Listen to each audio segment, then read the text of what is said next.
11월 초까지 참 날씨가 좋았었죠. 그래서 이제 한 2주 전이었던 것 같은데요. 2주 동안 구름이 한 점이 없이 맑은 날씨가 계속되더라고요. 제가 그렇게 생각을 했습니다. 금년 겨울은 눈이 아주 적게 오겠구나. 아주 즐거운 겨울이 되겠구나. 어떻습니까? 큰 착각이었어요. 우리 사람들이 참 착각을 잘합니다. 아주 작은 징조가 있으면 그게 영원히 지속될 거라고 생각을 해요. 그렇지 않습니까? 그래서 저는 그 수백 년 동안 쌓이고 또 쌓인 그 빙하 보셨습니까? 산에 가다 보면은 빙하들이 지금 요즘에 많이 녹는데 그래도 이제 듬성듬성 빙하가 있잖아요. 그 빙하만 색깔이 파란 줄 알았는데요. 이번에 눈이 참 많이 와서 그거를 이제 어쩔 수 없이 삽질을 좀 했습니다. 한 삽을 푸니까 그 안에가 색깔이 하얄까요, 파랄까요? 와, 파랗더라고요. 그래서 저는 깜짝 놀랐어요. 빙하만 파란 것이 아니라 이렇게 새롭게 내린 프레시 그 스노우도 많이 쌓이면 이렇게 파랗게 되는구나. 깜짝 놀랐습니다. 그러면서 생각했습니다. 안 되겠다. 이렇게 하다가는 고립이 되겠구나. 이번 겨울도 눈이 엄청나게 많이 오겠구나. 만일을 대비해서 집에 작은 그 눈 푸는 기계라도 하나 장만을 해놔야 되겠다. 이렇게 생각을 했습니다. 그리고 그 길로 이제 어렵게 운전을 해서 밖에 나갔습니다. 홈 임프루먼트 스토어가 있잖아요. 이렇게 뭐 여러 가지 공사 자재 같은 거 파는 그런 큰 가게들이 많이 있습니다. 그래서 이렇게 갔습니다. 그래서 이제 주변을 다 둘러보는데 앞에 뒤에 다 가봤는데 그 눈 푸는 기계가 있을까요, 없을까요? 제가 찾아봤어요. 앞뒤를 다 둘러봤습니다. 한 30분을.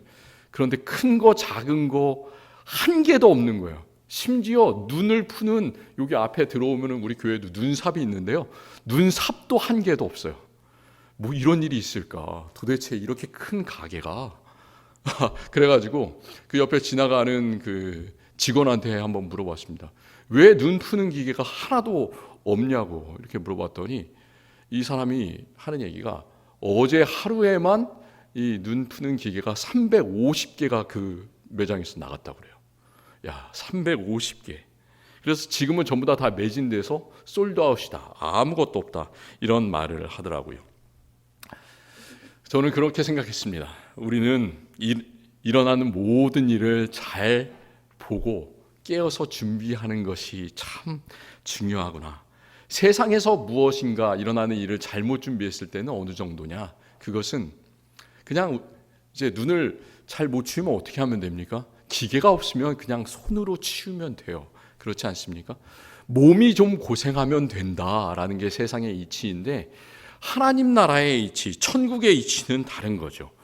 하나님 나라의 일에 관해서는 오늘 말씀에서 뭐라고 얘기를 하시냐. 12절 말씀처럼 내가 너를 알지 못하노라. 세상에서는 몸이 조금 고생하면 그냥 그걸로 끝나지만 하나님의 나라에서는 하나님께서, 우리 주님께서 내가 너를 전혀 알지 못한다.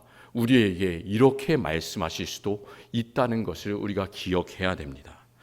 마태복음 25장의 비유에서 참 즐거운 이야기를 예수님께서 말씀을 해주시죠. 결혼식 얼마나 즐겁습니까? 만고불변의 진리지 않습니까? 어느 나라에서나 또 어느 시대나 막론하고 남자와 여자가 만나서 결혼하고 또 가정을 이루는 그런 결혼은 참 즐거운 잔치입니다. 당시 유대 지방의 이 결혼 풍습이 어떻게 됐냐면 이 유대 지방에서는 결혼 잔치를 주로 낮에 한 게 아니라 밤에 했다고 그렇게 얘기를 합니다. 그리고 결혼식의 절차가 보통 이랬습니다. 먼저 신랑이 있겠죠. 신랑이 부모님의 집에서 인사를 하고 나가는 거예요. 자기 혼자 나가는 것이 아니라 이제 밤이 어둑어둑해질 때 어떻게 나가냐? 자기 친구들이 있을 거 아니에요. 친구들을 데리고 신부의 집을 향해서 갑니다. 그러면은 이제 신부는 집에서 기다렸다가 그 신부의 집에서 결혼 예식이 있을 거 아니에요. 결혼 예식이 열립니다.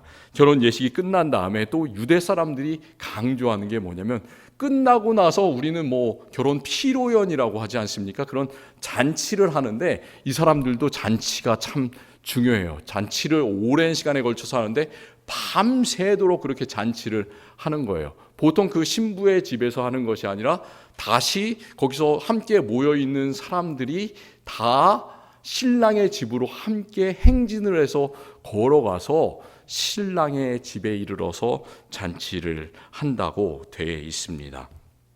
그러니까 오늘 말씀에 나오는 열 처녀는 어떤 사람들이냐?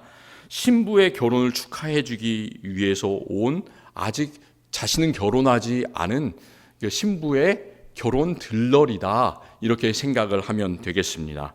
그러니까 이 10명의 처녀들은 아마도 그 신부의 집에서부터 해가지고 신랑의 집까지 걸어갈 때 행진을 해서 걸어가잖아요. 밤이지 않습니까? 그래서 그 밤에 갈 등불을 밝히기 위해서 등불과 또 예비의 기름을 준비해서 가지고 있어야 했습니다.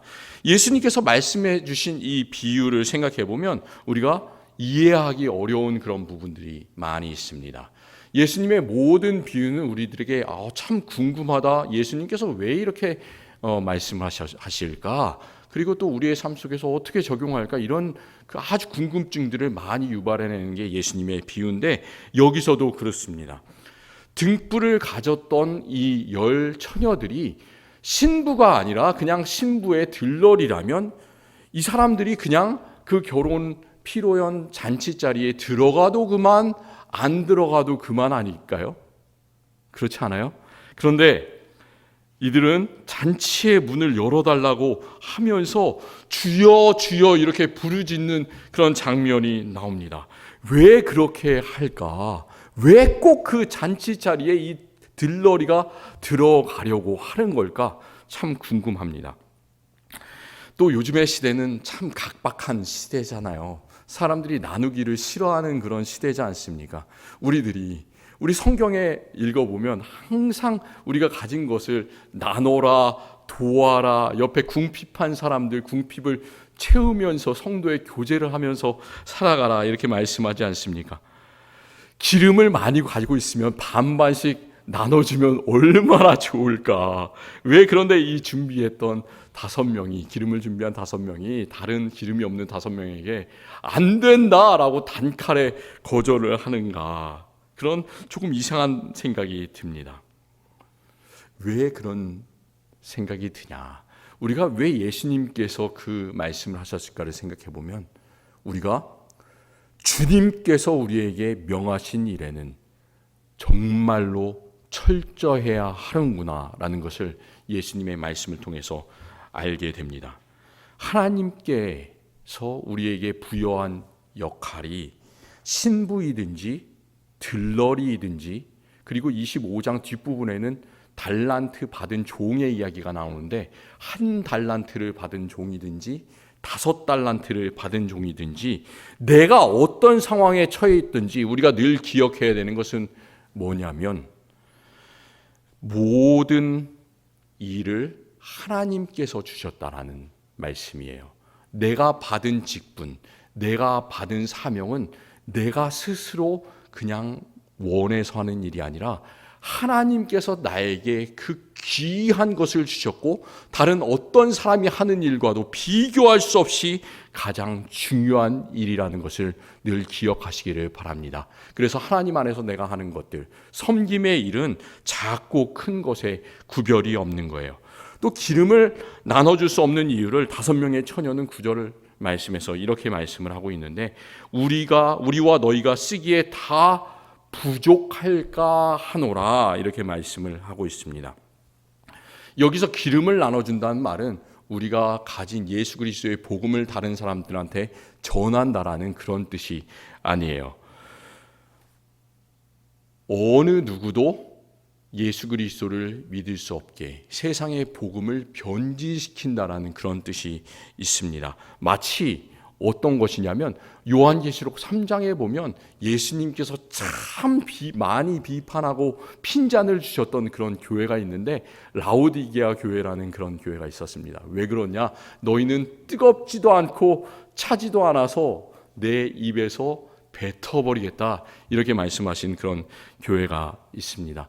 예수 그리스도의 놀라운 그 복음의 사명을 아무렇지도 않게 세상의 세속적인 것들과 섞어버리는 그런 모습에 대해서 예수님께서 말씀을 하고 계시는데, 이 미련한 다섯 처녀가 했던 것은 바로 슬기로운 다섯 처녀에게 그런 것들을 요구한 것이죠.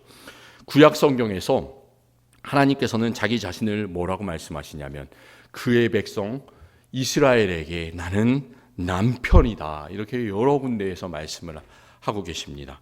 특별히 호세아 선지자는 어떤 사람이에요? 하나님께서 이렇게 명령을 하십니다. 너는 음란한 아내를 맞아서 자녀를 낳아라, 명령을 하십니다. 그래서 그 고멜과의 사이에서 세 자녀를 낳게 되죠.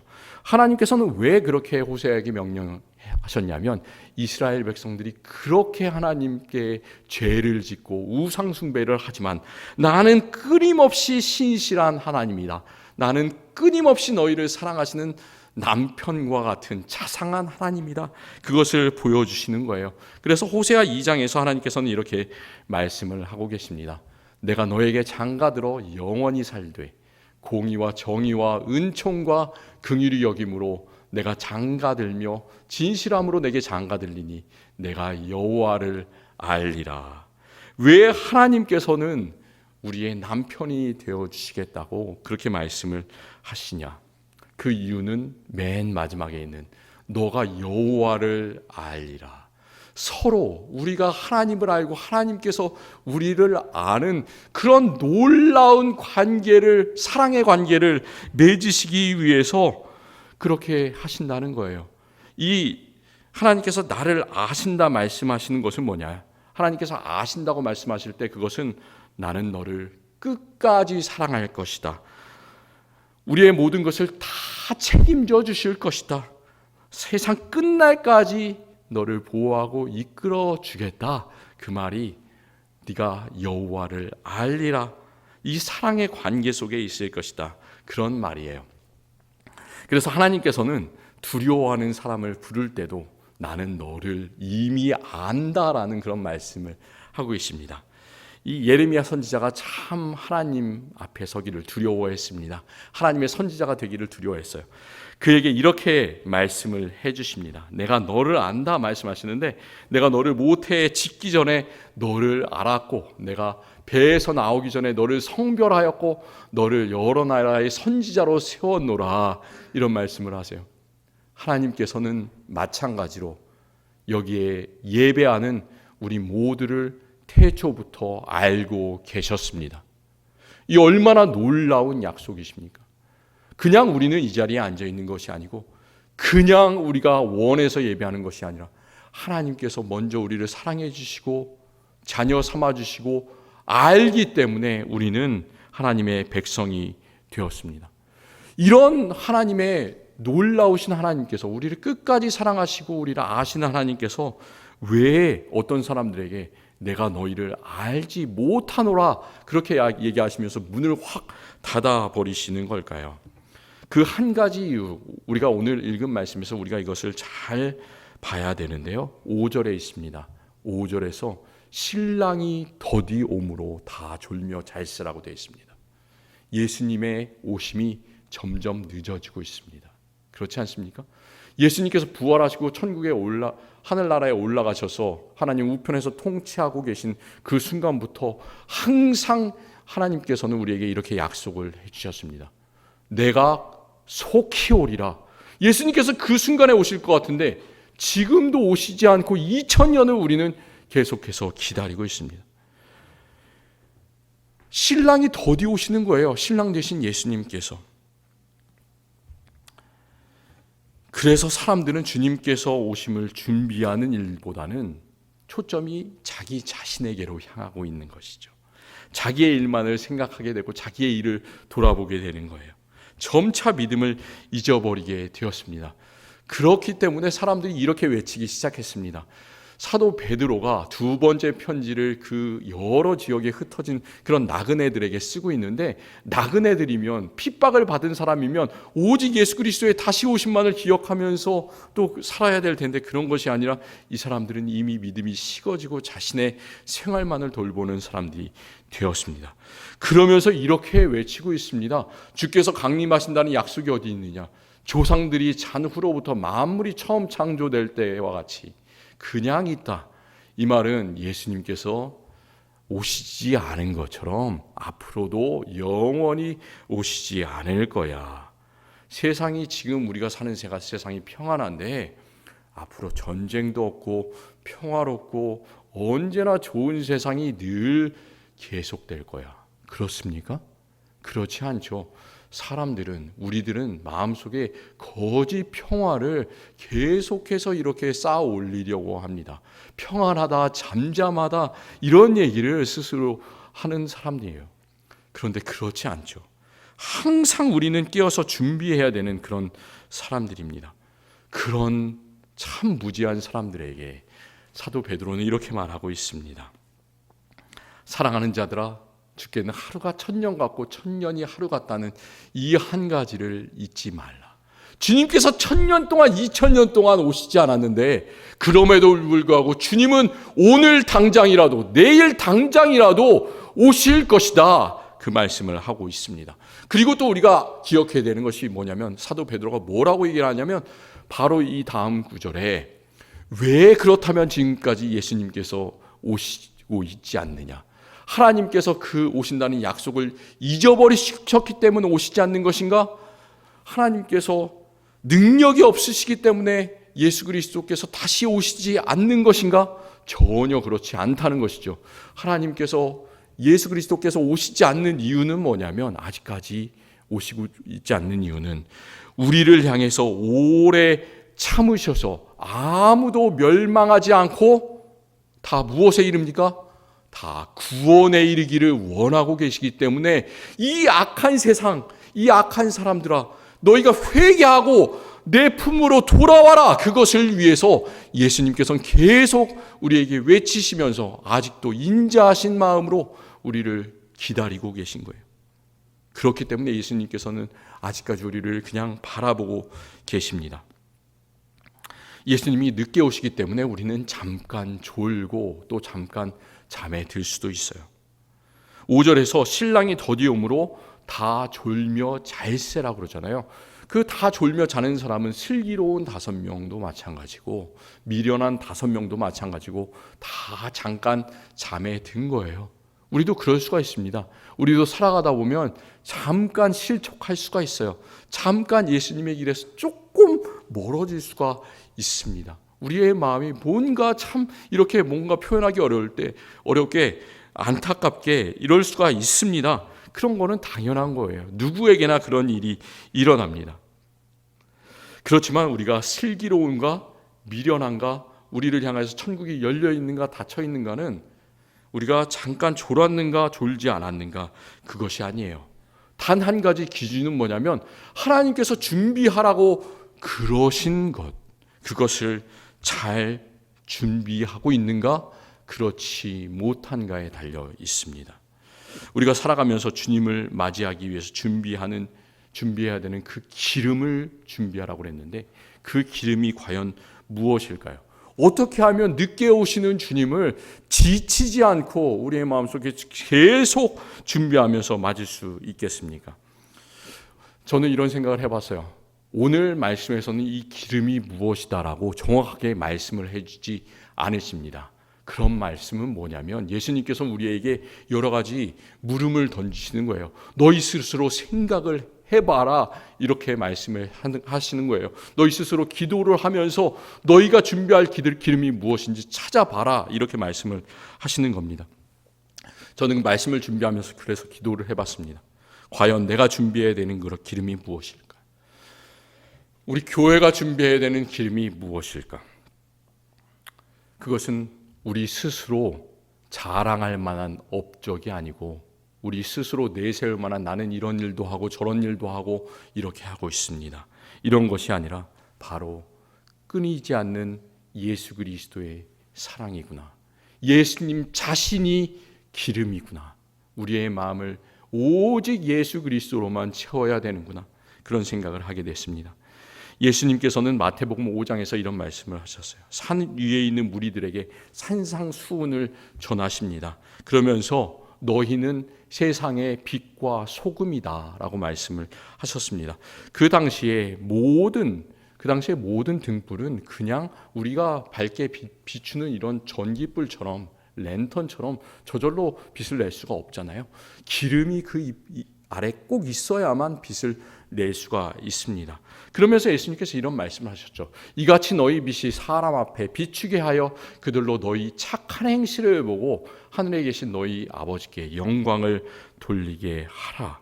사람들이 우리를 보고 하나님께 영광을 돌리게 하라고 말씀하셨는데, 우리 스스로의 빛, 내가 이렇게도 잘났고 저렇게도 잘났고 이렇게도 잘났습니다. 그렇게 자랑하면서 떠든다면 사람들이 그것을 보고 하나님께 영광을 돌릴 수 있겠습니까? 없겠습니까? 손가락질은 할 수 있겠죠. 저 사람 참 멋진 애라고는 할 수 있겠죠. 그러나 내 자신을 모습을 보면서 그럴 때는 하나님 아버지를 바라보지 못하는 거예요. 우리가 조금은 미련해 보이고 조금은 답답해 보여도 우리가 우리 안에 예수 그리스도의 그런 따뜻한 빛이, 따뜻한 기름이 우리 안에서부터 풍겨 나올 때 우리의 모습을 보고 하나님 아버지께 다른 사람들이 영광을 돌릴 수 있게 되는 줄을 믿습니다. 그렇기 때문에 우리는 예수님의 빛으로 채워야 됩니다. 또 열왕기 하에는 선지자 엘리사가 가난한 과부를 돕는 그런 장면이 나옵니다. 그 당시에 엘리사가 있었을 당시에 사람들은 참 여러 가지로 궁핍했습니다. 이 밑에 있는 사람들 중에 잘 사는 사람이 하나도 없었어요. 전쟁에 시달렸습니다. 공포에 시달리면서 살았습니다. 그리고 또 이 사람은 선지자 그 엘리사의 그런 제자의 과부였어요. 아내였어요. 근데 남편은 이미 죽었죠. 그리고 아들을 2명을 데리고 사는데 어떻게 살아갈 수가 있겠습니까? 집에 있는 것이 아무것도 없었어요. 그때 엘리사가 어떻게 명령을 하냐면 빈 그릇을 빌려와라 이렇게 명령을 합니다. 그리고 빈 그릇을 조금만 빌리지 말고 있는 힘껏 빌려가지고 그 빈 그릇을 방에다가 가득 채워라 이렇게 명령을 했죠. 그리고 남아있는 작은 기름으로 그 빈 항아리들을 다 가득 채워라 이렇게 명령을 했습니다. 어떻습니까? 그 기름병에 기름을 다 채우기 위해서 그 기름병을 빌려온 사람이 누구예요? 그 과부가 직접 일을 해서 빌려오는 거죠. 그리고 또 기름을 직접 이렇게 옮겨서 채우는 것 누가요? 자기가 직접 하는 거죠. 과부가 하는 거예요. 그렇지만 그 기름이 다른 기름으로 커지게 하고 퍼져나가게 하는 분, 그런 그 기름병이 하나하나 다 채워지게 하는 그분 누구십니까? 그분은 바로 하나님 자신이에요. 우리가 이렇게 착각을 합니다. 때때로 내 스스로가 다 한다. 그런데 절대 그렇지 않아요. 우리의 작은 일들 하나하나를 통해서 역사하시는 분은 오직 하나님께서만 역사하시는 겁니다. 그래서 이 과부는 참 가난했지만 그 기름병을 다 채움으로 인해서 그 모든 빚을 다 갚고 또 자기 2 아들과 함께 생활할 수가 있게 되었습니다. 하나님의 역사죠. 이 세상을 살아가면서 우리가 준비해야 되는 그 기름이 어떤 기름일까요? 우리가 먹는 기름이 참 많이 있습니다. 특별히 우리 한국 사람들은 기름을 여러 종류의 기름을 많이 먹어요. 들기름도 먹고 또 참 놀라운 게 이 앵커리지의 마트에 가봤더니 참기름이 이제는 미국 마트에도 나오더라고요. 참 우리 한국 참기름처럼 고소하지는 않은데 그래도 참기름 맛이 나요. 참기름도 있고 올리브 기름도 있고 카놀라 오일도 있고 아주 많은 종류의 그런 기름이 있습니다. 또 우리가 또 운전하면서 이제 차 몰고 다니려면 또 가스도 기름 아니에요? 가스 스테이션에 있는 그 기름, 너무나 많은 그 기름이 있는데 우리가 먹는 기름, 그것으로 우리의 삶과 우리의 집을 채울 것인가? 정말 중요한 기름은 하나님께서 우리에게 채우시기를 원하는 그 기름인 줄을 믿습니다. 우리의 마음에 하나님께 역사하도록 우리의 마음을 빈 그릇으로 만드셨으면 좋겠어요. 그리고 또 우리의 마음속에 채워야 되는 기름은 하나님께서 우리 가운데 또 우리 가운데 부흥의 불길을 일으키시도록 성령의 그 기름을 채우시기를 간절히 원합니다. 그리고 또 우리가 풍겨내야 되는 그런 향기는 무엇입니까? 내 자신이 아니라 오직 예수 그리스도의 향기잖아요. 예수 그리스도의 기름을 채우시기를 바랍니다. 섬김의 기름을 채우시기를 바랍니다. 기도의 기름을 채우시기를 바랍니다. 말씀의 기름을 채우시기를 바랍니다. 하나님께서 원하시는 그 기름으로 채울 때에만 하나님께서 나는 너를 안다. 천국의 자리가 너에게 예비되어 있구나. 어서 이 잔치 자리로 들어오라. 말씀해 주시는 줄을 믿습니다. 제가 하루는 한국에 있을 때 시골길을 달리고 있었어요. 하루는 충북 영동이라는 데 한번 가보신 분 계십니까? 제가 딱 한 번 거기를 가봤는데요. 어떤 분을 만나기 위해서 그 충북 영동을 지나가는데 아주 길이 꼬불꼬불하고 너무 멋있더라고요. 산과 산을 넘어가지고 가고 있는데 꼬불꼬불한 길을 가면서 이제 날이 점점 어두워집니다. 이제 차가 기름이 떨어져 가고 있어요. 그래서 오렌지색 그 경고등이 들어오는데요. 그러니까 기름을 바로 넣어야 되잖아요. 저기 옆에 보니까 천장에다가 아주 샹들리에 우리 교회에 있는 것처럼 불을 여러 개를 한 50개가 넘는 것 같아요. 환하게 그 주유소 천장에다가 붙인 아주 멋진 그 주유소가 있더라고요. 그래가지고 차를 세웠습니다. 그러니까 한국에서는 기름을 자기가 직접 넣는 셀프가 아니라 옆에 그 직원이 오지 않습니까? 그래서 얼마 넣어드릴까요? 이렇게 물어보고 기름을 채워줘야 되는데 사람이 안 나오는 거예요. 불은 환하게 켜져 있는데 사람이 1분, 2분, 3분을 지나도 안 나와요. 제가 좀 참을성이 없어요. 그런데도 불구하고 그날은 어디 또 주유소가 있는지 모르기 때문에 좀 오래 참았습니다. 3분을 계속해서 기다리고 있었습니다. 그러면서 옆에 있는 제 아내하고 왜 이럴까? 뭐지? 이렇게 서로 얘기를 나누고 있었어요. 한 3분쯤 지났을 때 그 안에 부스가 있는데 부스에서 사람이 어기적 하면서 나오는 거예요. 진짜 딱 그 자세가 이래요. 이렇게 어기적 이렇게 나오는데 아주 늦게 저한테 오는 데까지 한 1분이 걸렸습니다. 이 사람이 저에게 한마디를 딱 해요. 제가 이 창문을 내리니까 뭐라고 그랬을까요? 네?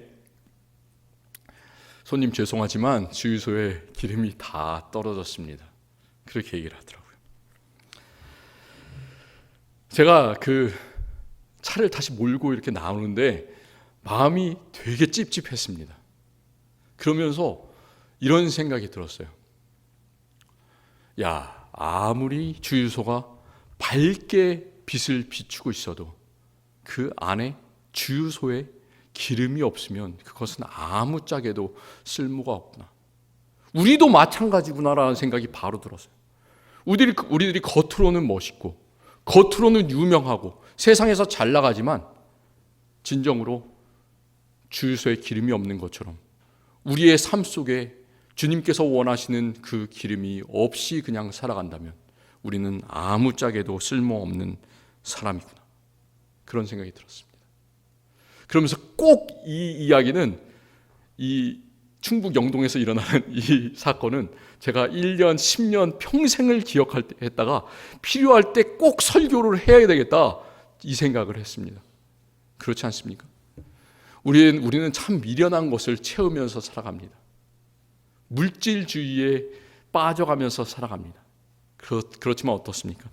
참 많은 쓸데없는 것을 채우면서 살아가는 우리들의 모습은 아닙니까?